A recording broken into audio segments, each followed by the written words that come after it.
एक बार फिर से आपको बताएं कि डोनाल्ड ट्रंप की जानिब से एक बयान जारी किया गया है जिसमें उनका ये कहना है कि ईरान आबनाए हुर्मुज़ खोलने का वादा पूरा करने में नाकाम रहा है और ईरान की वादा खिलाफी से दुनिया भर में बेचैनी और मुश्किलात पैदा हुई। ईरान ने समंदर में बारूदी सुरंगें बिछाने का दावा भी किया है। हालांकि ईरानी बहरिया और बारूदी सुरंगें बिछाने वाली कश्तियां तबाह हो चुके हैं। आबनाए हुर्मुज़ में शायद बारूदी सुरंगें ना हो, लेकिन कौन खतरा मोल लेगा। सदर ट्रंप ने यह भी लिखा है कि कोई शिपिंग कंपनी नहीं चाहेगी कि उसका जहाज आबनाए हुर्मुज़ से गुजरे।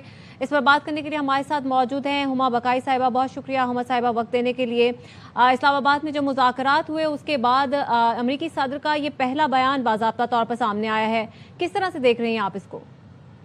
देखिए, वही प्रॉब्लम है ना कि जो अमेरिका से स्टेटमेंट्स आते हैं उसमें बड़ी शदीद स्ट्रैटेजिक एम्बिग्विटी होती है।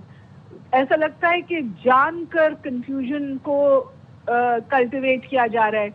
जो वाइस प्रेसिडेंट वेंस ने बात की थी उसमें स्ट्रेट ऑफ हॉर्मुज़ का जिक्र भी नहीं था। फिर आपने प्रेसिडेंट ट्रंप का एक स्टेटमेंट आया कि हम वो बारूदी सुरंगें निकाल रहे हैं। अब ये थर्ड स्टेटमेंट आया है कि ईरान खोले और शायद ईरान गलत बयानी से काम ले रहा है। और उसके पैरेलल जो एक और बड़ी डेवलपमेंट है वो ये कि जो लेबनीज प्रेसिडेंट को अमेरिका जाना था उन्होंने अपना दौरा मंसूख कर दिया है, क्योंकि इजराइल तवातुर के साथ लेबनान पे हमला कर रहा है। 6 अमवात अभी हुई हैं। कल वाइट फॉस्फरस गिराया गया था जो ह्यूमैनिटेरियन राइट्स की शदीद तरीन ह्यूमैनिटेरियन राइट्स की भी और ह्यूमन राइट्स की भी वायलेशन है। अब आप सेलेक्टिवली ह्यूमन राइट्स तो नहीं अप्लाई कर सकते, ह्यूमैनिटेरियन लॉ तो नहीं अप्लाई कर सकते। आप ईरान को कह रहे हैं कि वो ये करे और फिर आप इजराइल को उन एट्रोसिटीज से नहीं रोक पा रहे जो रियल डील ब्रेकर हो सकते हैं।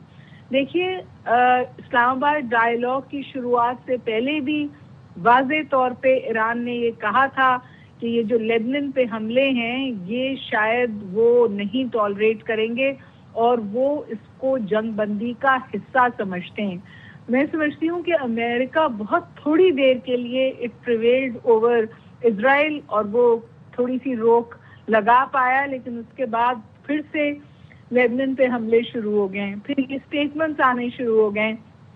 तो जो 21 घंटे डायलॉग हुआ और जिसमें दोनों तरफ से ये कहा गया कि कुछ मसाइल हैं जिनको एड्रेसल की ज़रूरत है, और उसमें मेजर बात अमेरिका की तरफ से जो थी वो न्यूक्लियर यूरेनियम की अफसरदगी के हवाले से थी, या ईरान के न्यूक्लियर प्रोजेक्ट या न्यूक्लियर इंटेंशंस के हवाले से थी, जिसके बारे में वो खुद कहते हैं कि हम उसे तबाह कर चुके हैं। मेरा ख्याल है कि फिर से प्रेसिडेंट ट्रंप के स्टेटमेंट्स में स्ट्रैटेजिक एम्बिग्यूटी है, कंफ्यूजन है, और वो समझ रहे थे कि एक सिटिंग में ये सूरत हाल काबू में आ जाएगी।